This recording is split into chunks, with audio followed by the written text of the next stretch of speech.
Handa nang lumaban si VP Sara Duterte sa mga taong naninira sa kanyang pamilya at sa kanya.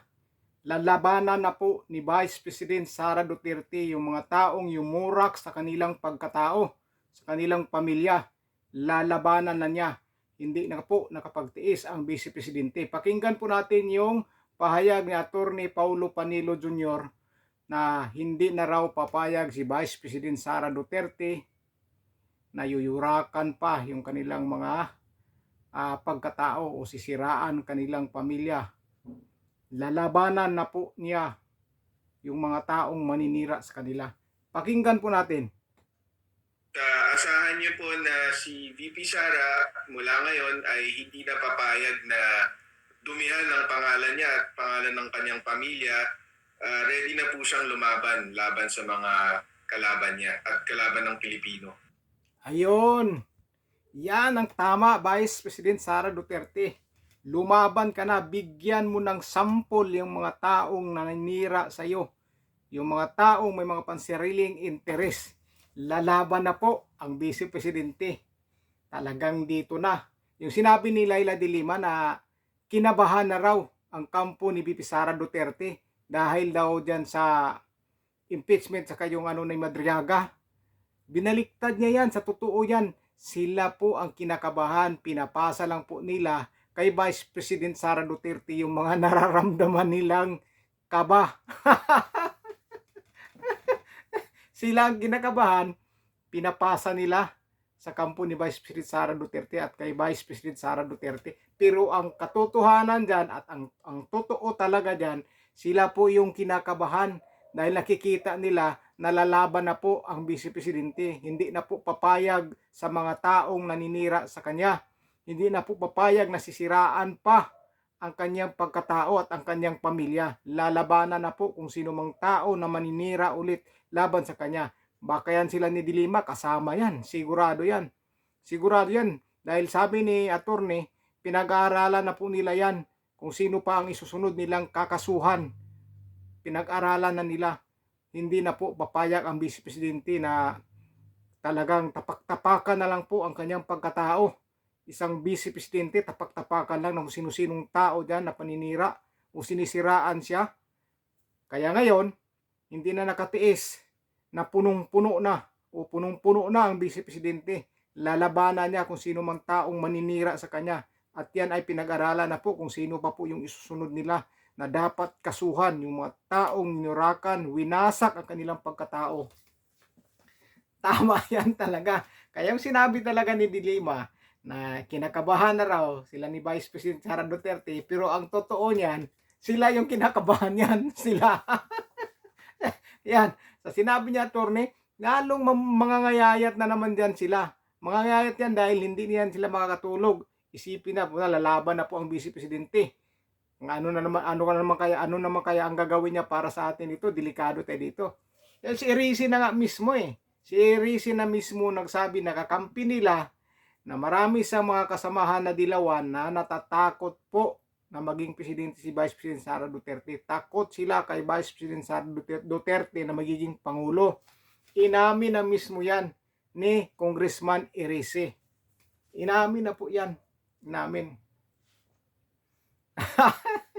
Punong-puno na po si Vice President Sara Duterte. Biruin mo naman kung ano-ano na lang po ang paninira na pinupukol nila sa kanya. Ano-anong pati yung kay Madriaga na yan.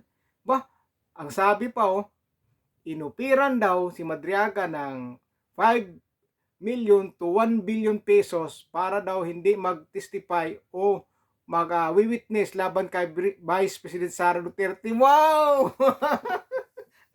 Wow na wow! Sino siya para ofiran ng 500,000 o kaya 1 billion pesos?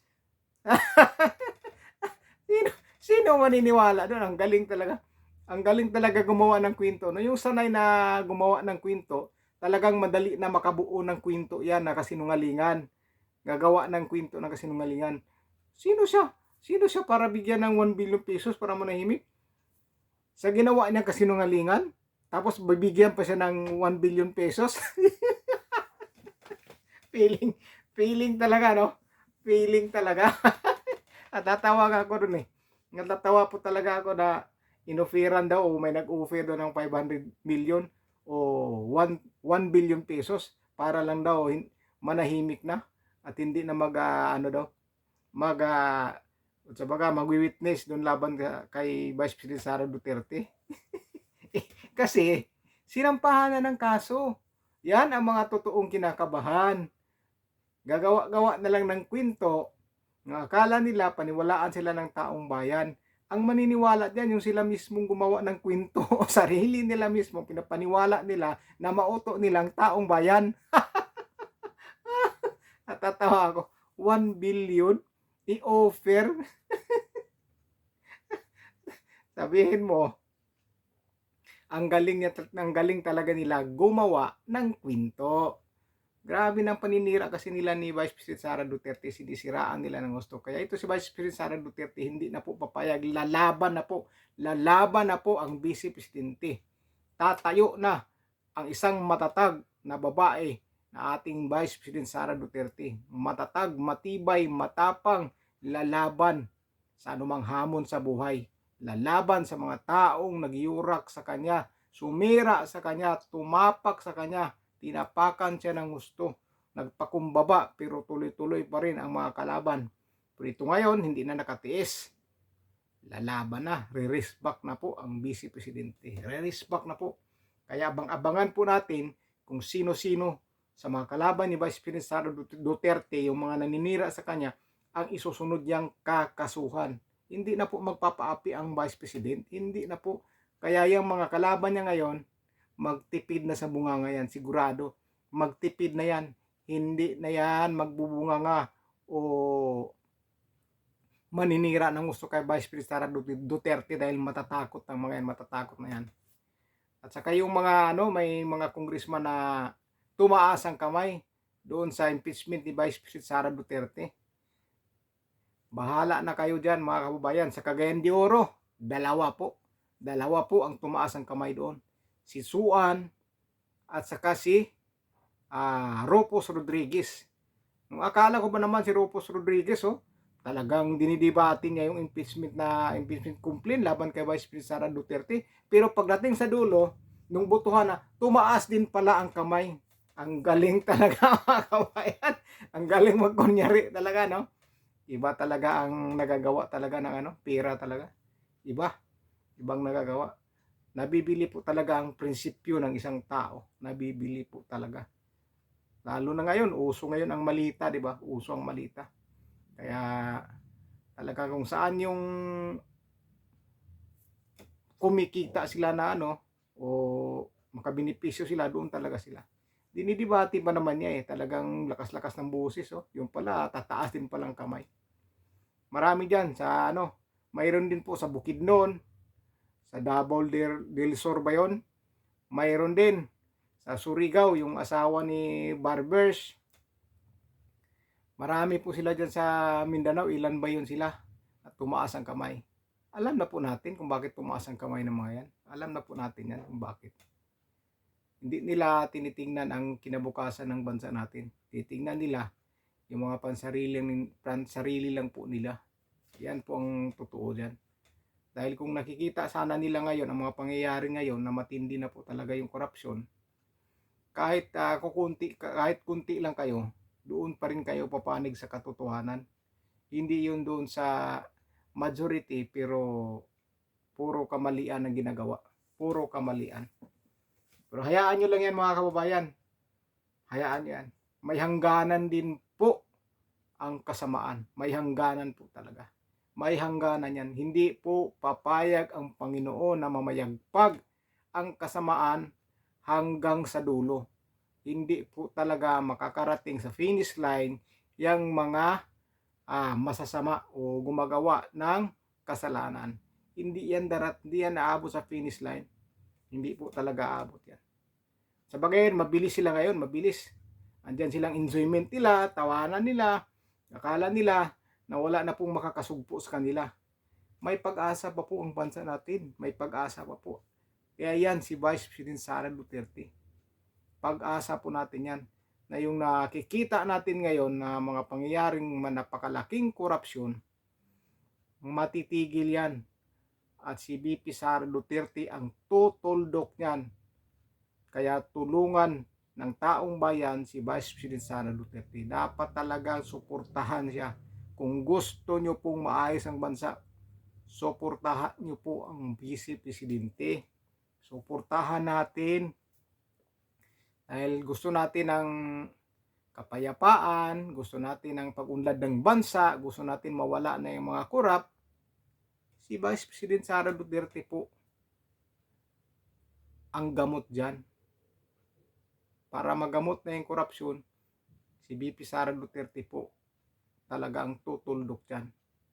Kaya taong bayan, naniniwala po talaga na si Vice President Sara Duterte lang po ang makakasugpo dyan sa malaking korupsyon na nangyayari sa bansa ngayon. Biruin mo ngayon, magwi-witness ka laban sa kanila, ikaw pa yung kakasuhan. Tingnan mo ngayon yung X-18 Marines, yung 18 18 Marines.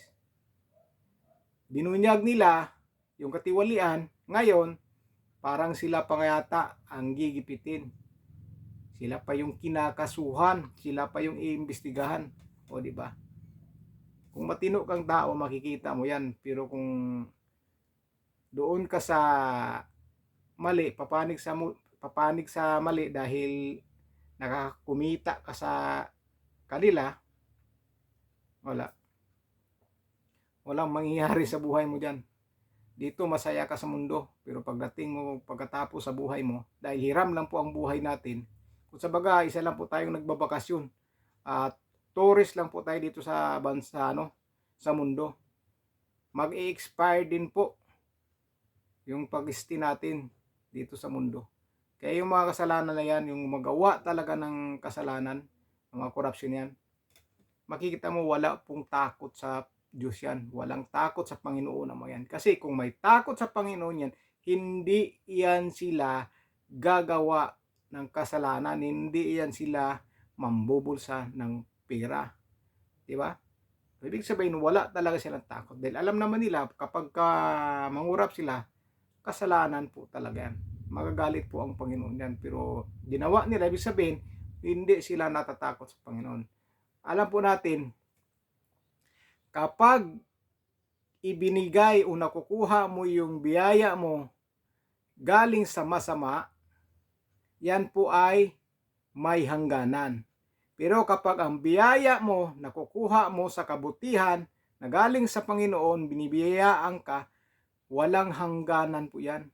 Kaligayahan yan. Masaya ka na achieve mo lahat yung mga pangarap mo. Dahil sa pagsisikap mo, pagdarasal mo, sa kabutihan mo, sa gumagawa ka ng kabutihan, walang hangganan yan. Habang buhay na kaligayahan yan. Pero kapag nakuha mo yung kunyari na biyaya mo daw, pero galing sa kasamaan, yan po ay may hangganan. Dahil kapag nawala ka na sa mundong ito, diyan ka na magsasakripisyo sa napakainit na apoy sa impyerno. So yan mga kababayan, kung saan saan tayo nakakarating, dito natin makikita ng Vice Presidente, hindi na po magpapaapi. Lalabanan na po yung mga taong gustong yumurak sa kanya o sumira sa kanyang pagkatao bilang Vice Presidente at sa kanyang pamilya. Lalabanan na niya ang lahat ng mga taong gumigiba sa kanyang pagkatao, yumapak sa kanya. Yun lang po mga kababayan. Abangan po natin kung sino pa yung mga kakasuhan dyan na mga kalaban ni Vice President Sara Duterte.